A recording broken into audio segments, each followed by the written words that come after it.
On va parler ce soir de la gestion des communes à l'épreuve de la pandémie, 2 ans après les élections locales.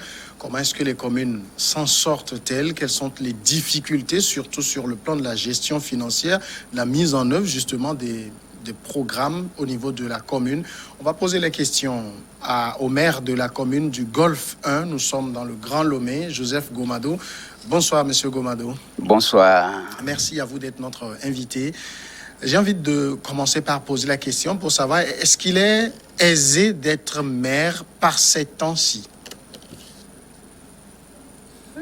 Une question vraiment très difficile à répondre. Oui. Mais lorsque vous êtes patriote, vous allez répondre oui. Oui. Puisque vous êtes appelé à contribuer au développement de votre pays. Donc, je dirais oui. D'accord. Est-ce que naturellement, la pandémie a des impacts sur la gestion de la commune? Bien sûr que oui. Vous êtes sans savoir que la commune, le développement communal est basé sur la mobilisation des ressources financières et également la disponibilité des concitoyens à se mobiliser pour atteindre l'objectif qui n'est autre que le développement communal.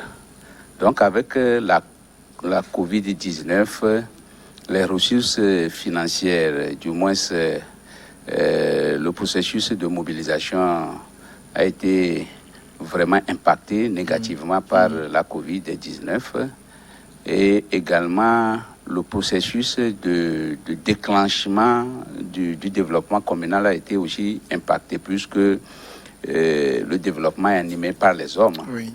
Lorsque la mobilisation des concitoyens pose problème aussi à travers la restriction de la mobilisation, je crois que le résumé, c'est que la Covid-19 a considérablement impacter le développement communal. Mais nous n'allons pas nous cacher derrière ce fléau, mais nous devons prendre des initiatives pour aller au-delà de cet impact-là. D'accord, on va revenir tout à l'heure sur les initiatives qui sont prises, mais avant d'aller vers là, vous avez parlé tout à l'heure de la mobilisation des recettes. Les difficultés se situent où? C'est parce que, par exemple, les gens ne font plus leurs activités, ne font plus de recettes, ne versent plus des impôts à la commune, ou comment ça se passe? Les recettes, la mobilisation des recettes se situe à 2 niveaux. Il y a certaines recettes qui sont mobilisées par la commune. Oui. Et également la grande partie, plus de 90%, par l'OTR. Je profite de cette occasion pour dire merci à l'OTR pour tout ce travail qu'il fait dans la règle de l'art.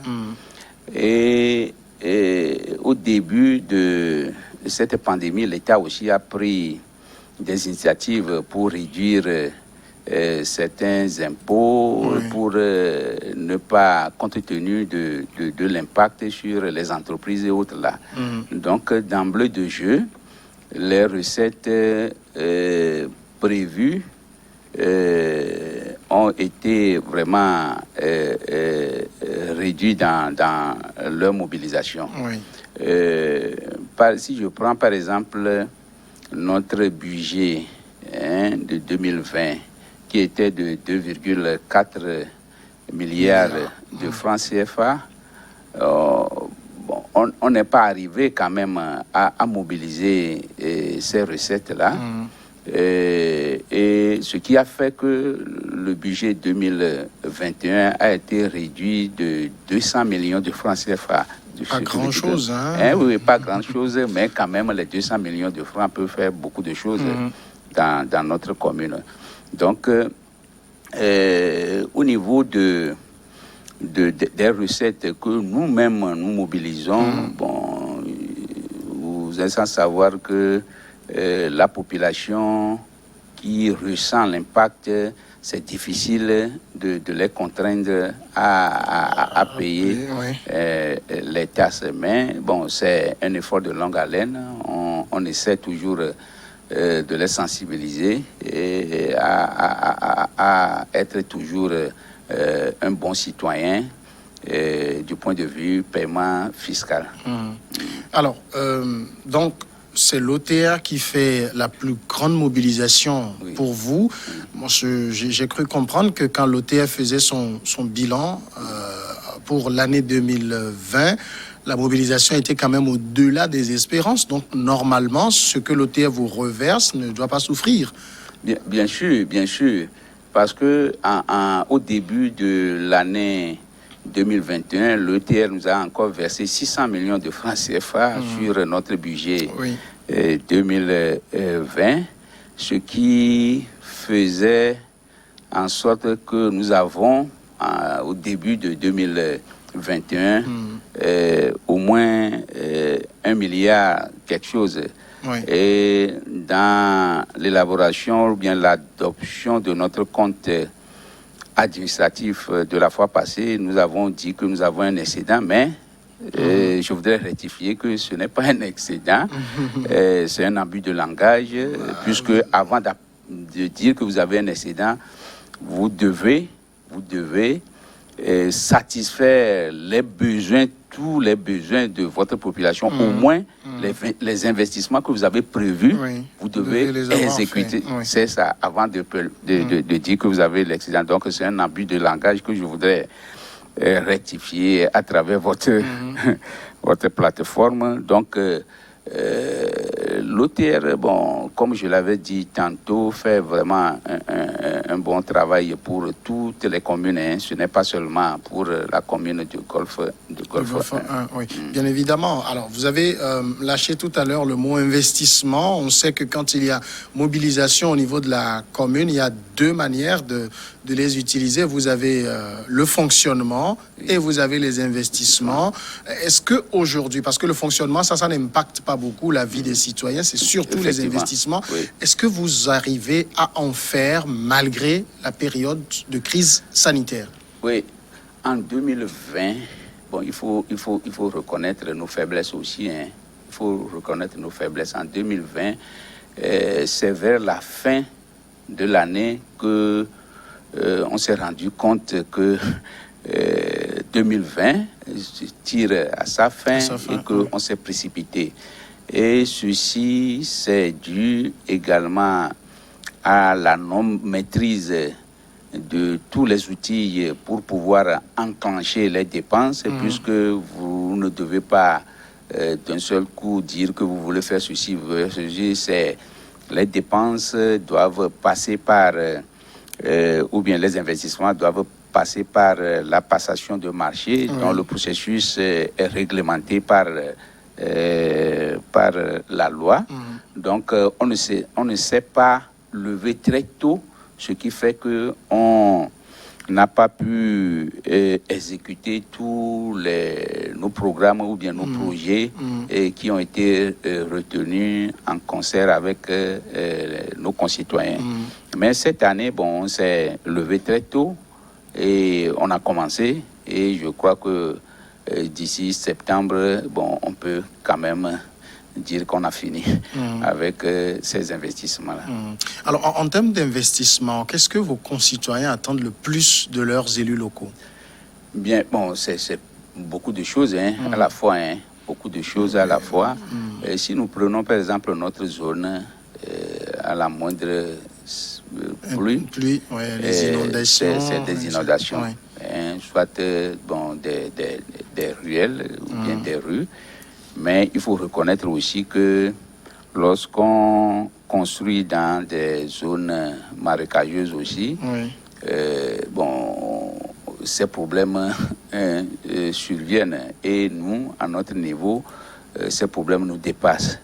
Mais par rapport à certains projets, par exemple la réhabilitation de certains établissements scolaires, la construction des latrines dans ces établissements scolaires et également l'adduction d'eau dans certains quartiers et également un projet phare qui vraiment nous tient à cœur, c'est la construction du service d'ophtalmologie à l'hôpital de Bèque que nous avons démarré.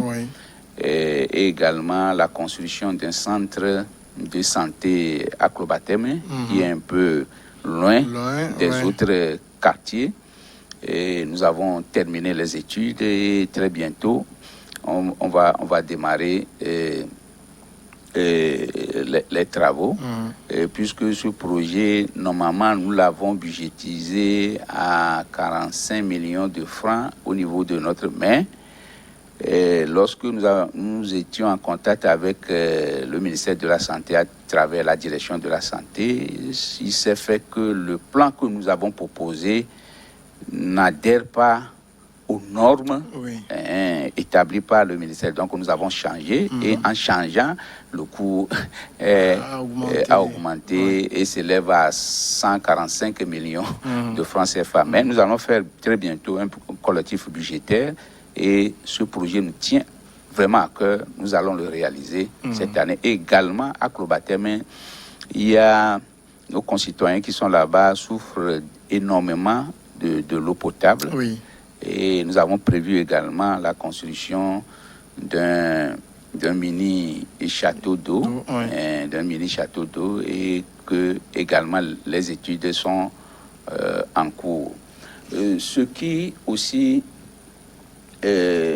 incombe également à notre commune que nous allons faire, c'est voir comment certaines rues peuvent être pavées par notre commune.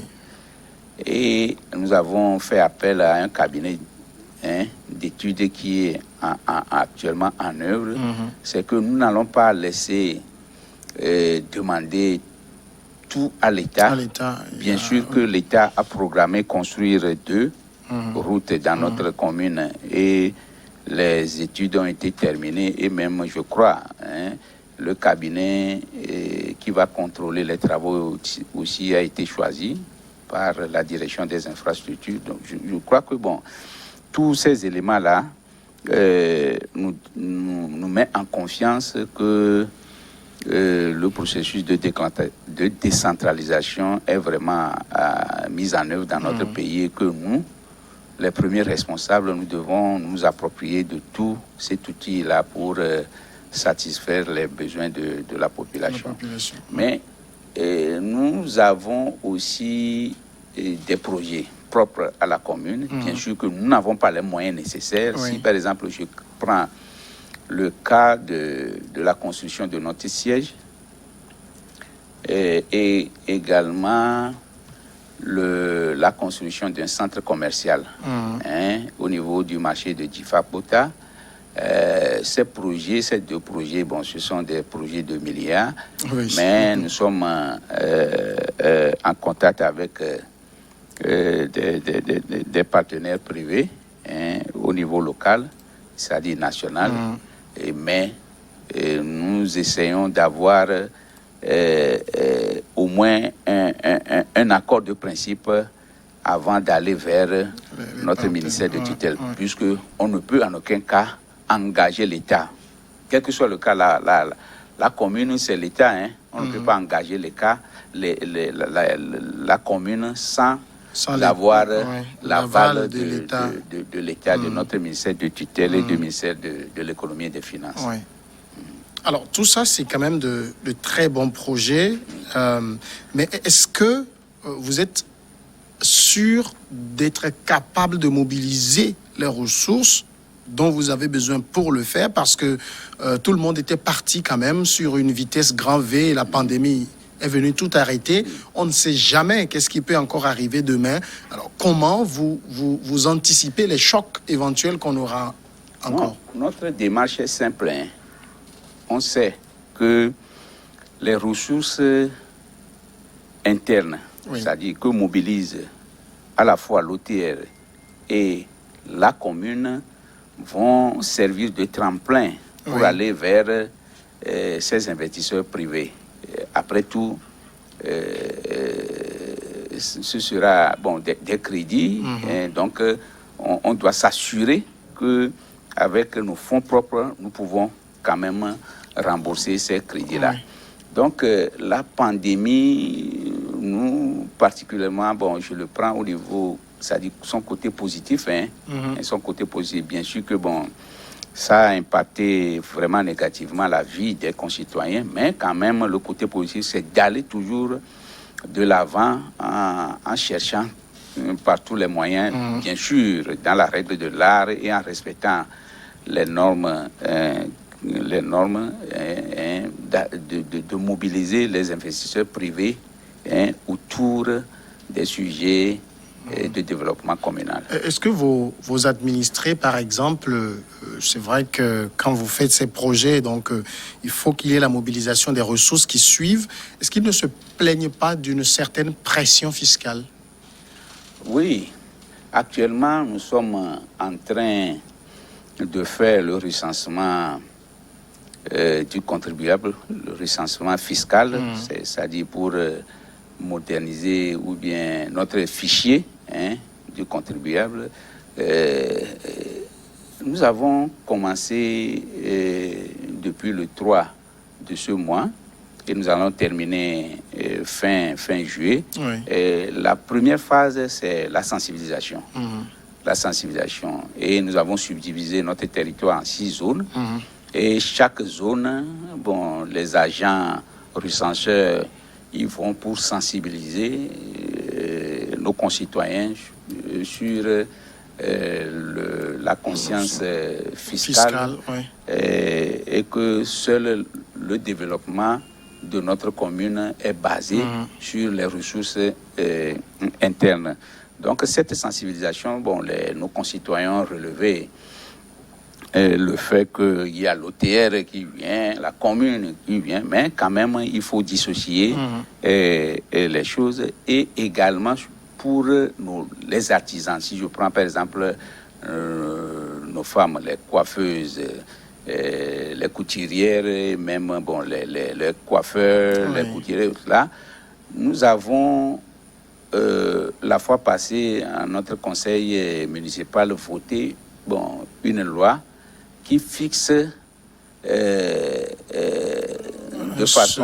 Seuil, par exemple, un forfait. C'est ça, un forfait, pour ce qui veut dire que c'est pour permettre à ce groupe cible de payer facilement leurs tâches. Et la démarche, c'est simple. Si, par exemple, nous maintenons ce que nous faisons au départ, par exemple, sur 2000, on a 100 qui ont payé, ce qui veut dire que nous avons perdu. Mais si, avec ce taux forfaitaire, les 2000 vont payer, ce qui veut dire que nous gagnons. Donc, le conseil municipal a accepté. C'est fait en coordination avec eux ou bien c'est le conseil qui décide? Avec les concernés. Bien sûr. C'est-à-dire que c'est le retour des agents recenseurs qui nous ont permis de fixer un taux forfaitaire. Et aussi, au niveau du conseil, il y a un président de la chambre des métiers qui est conseiller, qui vraiment a défendu ses confrères, ses membres. Donc, je crois que c'est un travail vraiment collégial qu'on avait fait pour pouvoir fixer ce taux-là. Mais il faut quand même continuer la sensibilisation, éduquer la population pour que de façon spontanée, nos concitoyens arrivent à payer leurs taxes. La chose la plus simple, c'est collecter. Mais aussi, il faut convaincre les gens en ayant, c'est-à-dire en tête, la meilleure gestion de ces ressources-là.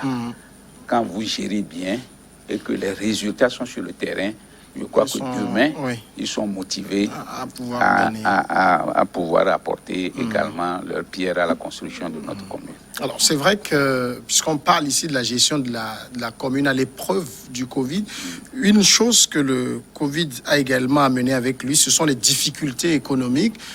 Vous n'êtes pas sans savoir que depuis plusieurs mois déjà, les Togolais crient à la vie chère, tout est cher sur les marchés. J'imagine que ça complique votre travail de mobilisation de ressources. Bien sûr, bien sûr. C'est-à-dire que le panier de la ménagère vraiment souffre énormément et je crois qu'au plus haut niveau de l'État, les mesures seront prises pour pour remédier à ce problème-là. Bon, c'est un constat palpable et que nos concitoyens ne doivent pas se décourager, mais c'est faire en sorte que nous, au niveau local, nous pouvons trouver également une solution à ce problème. Oui, oui. C'est surtout ça. Oui, est-ce que vous en proposez des solutions? Oui. Par exemple, dans notre zone, nous avons un projet dénommé 1000 jeunes pour l'agriculture urbaine. D'accord. 1000 jeunes pour l'agriculture urbaine. Est-ce que nous allons attendre encore la pluie lorsque nous allons implémenter ce projet? Oui. Je crois que non.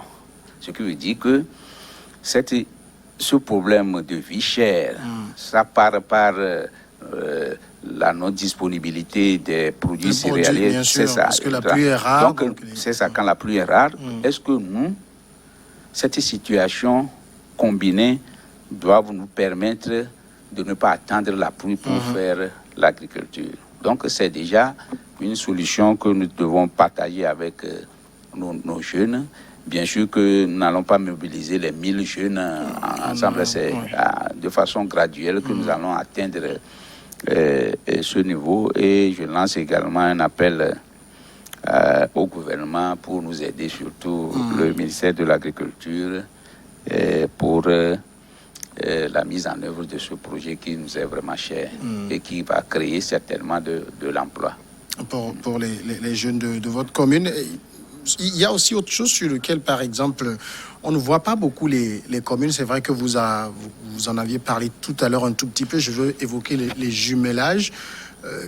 Est-ce qu'il y a des prospections à votre niveau? Et avec quelle commune, par exemple? Sur ce point, c'est bon, hein? C'est bon. Bon, ou bien vous pensez être suffisamment fort vous-même pour vous en sortir tout seul? Non, la loi sur la décentralisation, j'ai oublié l'article, mais nous donne cette opportunité. Mais nous n'allons pas le faire sans l'aval, le soutien de notre ministère de tutelle. Mais moi, je préfère, dans un premier temps, aller vers l'intérieur du pays et nouer un partenariat avec une ville de l'intérieur et d'apporter notre soutien.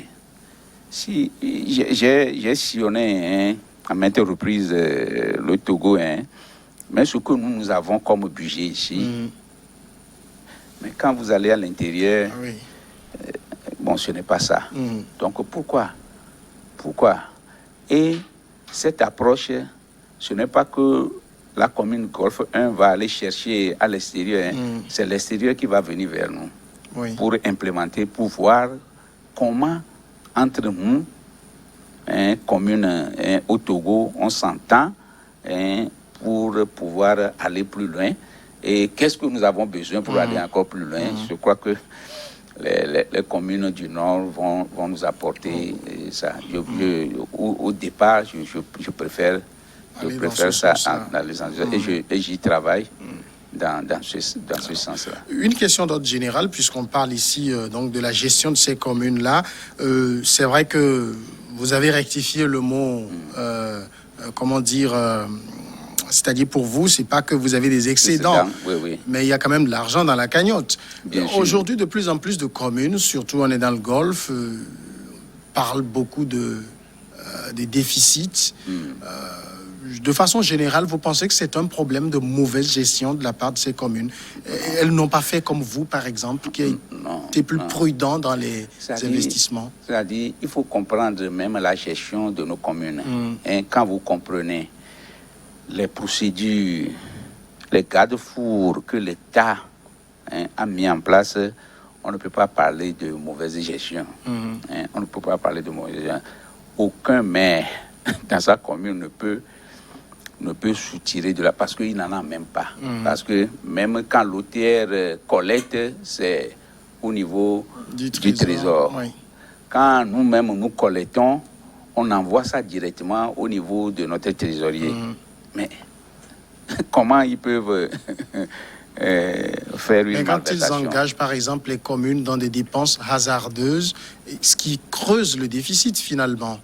C'est aussi de ça qu'il s'agit, parce qu'après, quand le Conseil demande les explications et qu'on n'est pas vraiment capable d'expliquer tel déficit, de prouver preuve à la pluie qu'il y a eu tel investissement, il y a eu telle dépense, c'est ça le problème, c'est là où on parle de la gestion, justement. Et bien sûr, par exemple,